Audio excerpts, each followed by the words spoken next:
Pag-uusapan natin ngayon ay tungkol dito kay Cynthia Villar.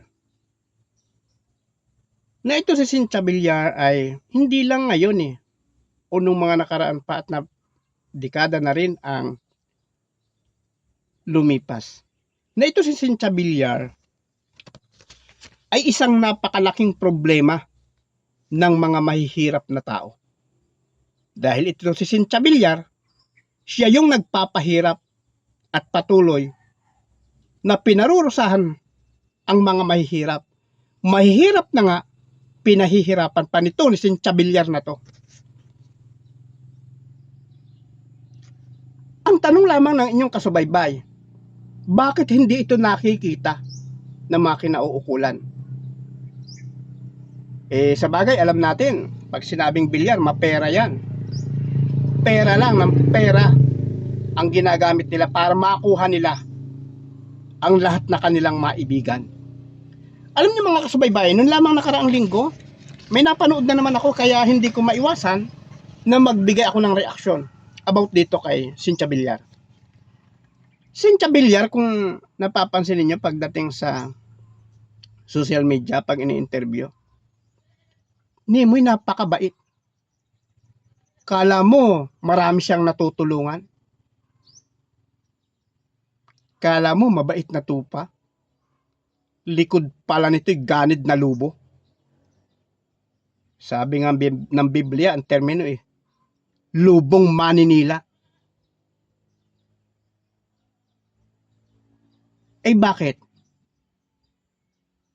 Lubong, sabi nga ganid.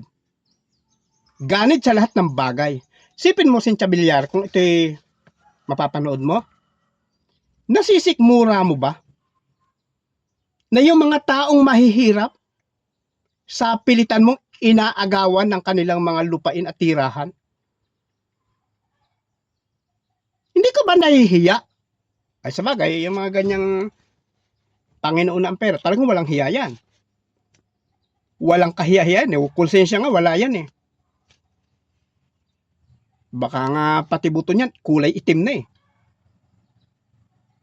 Ito'y kaya nasasabi ng inyong kasubaybay sapagkat masakit bilang isang mahirap na mismong ang iyong lupain sa pilitang inaagaw. Bakit naman nasabi mo kasubaybay na inaagaw? Binayaran naman. Kanino binayaran? Yun yung nagre-reklamo nung nakaraan lang hindi naman sila binayaran Nagulat na lang sila nung pinasok na ng mga surveyor yung kanilang lupa para sukatin. At sumunod doon, pumasok na mga bulldozer. Utos ni Villar. Cynthia Villar. Doon kinukuha ang kabuhayan ng mga mahihirap na yun sa lupang yun. Tirahan nila yon ng kanilang mga ninuno at ng kanilang mga anak sa kasalukuyan at kanilang mga apo pa laan para sa kanila. Bakit inaagaw mo sa pilitan, Villar? Bigyan mo naman sila ng karapatan na mabuhay ng patas. Ibigay mo sa kanila yung kanilang karapatan na magpakabuhay na walang ligalig. Ibigay mo sa kanila yung kanilang karapatan bilang tao na mabuhay sa kanilang sarili. Huwag mong kunin sa kanila ang mga bagay na yun, Villar. Huwag mong kunin. Sa kanila yun.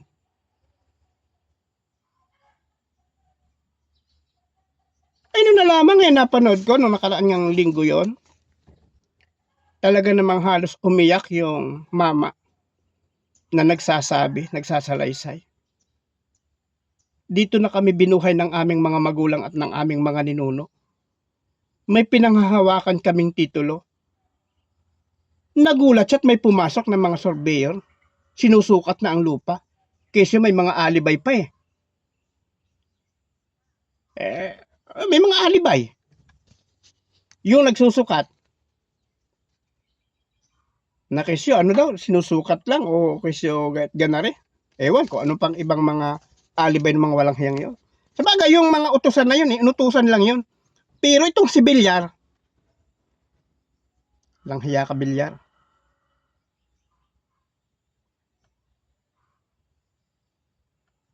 Sobra ang pang-aapi mo sa mga mahihirap. Kaya ang panawagan ng inyong kasubaybay sa mga nasa gobyerno, huwag naman ninyong itolerate yung mga ganitong pangyayari. Kung mo ba mapera, sa kanya na rin ang kapangyarihan ng gobyerno. Kung mo ba mapera, pati karapatan ng bawat tao, binibili na niya. Pati yung karapatang mabuhay na patas ng mga mahihirap, babaliwalay niya dahil sa pera niya. Mga taga-gobyerno, pakiusap lang. Pukusan naman ninyo ng pansin itong mga Bilyar na ito. Alam na alam ninyo, kilala ninyo ang mga Bilyar. Mapang-api sa karapatan.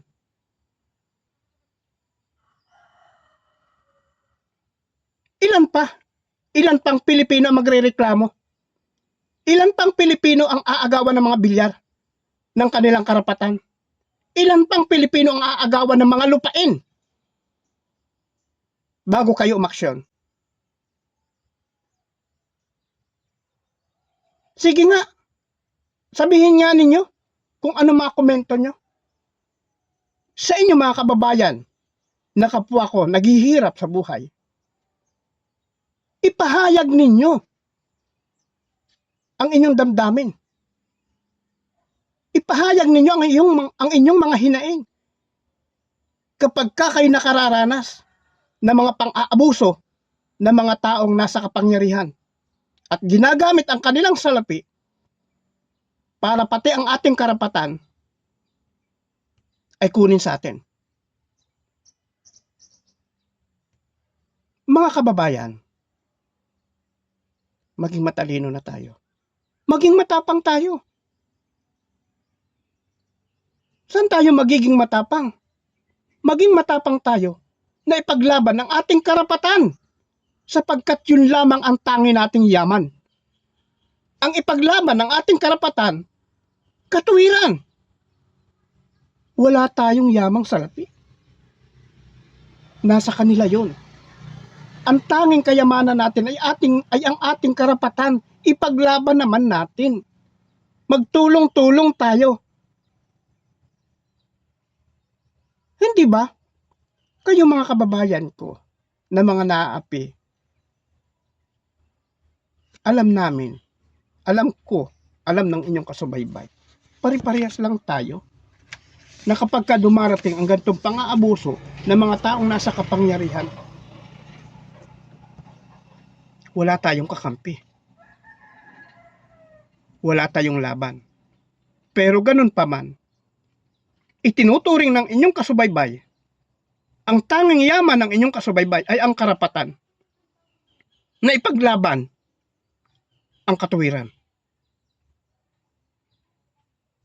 Yun lamang ang tanging karapatan natin at ang tanging yaman natin ay ang ating karapatan, mga kapwa mahihirap.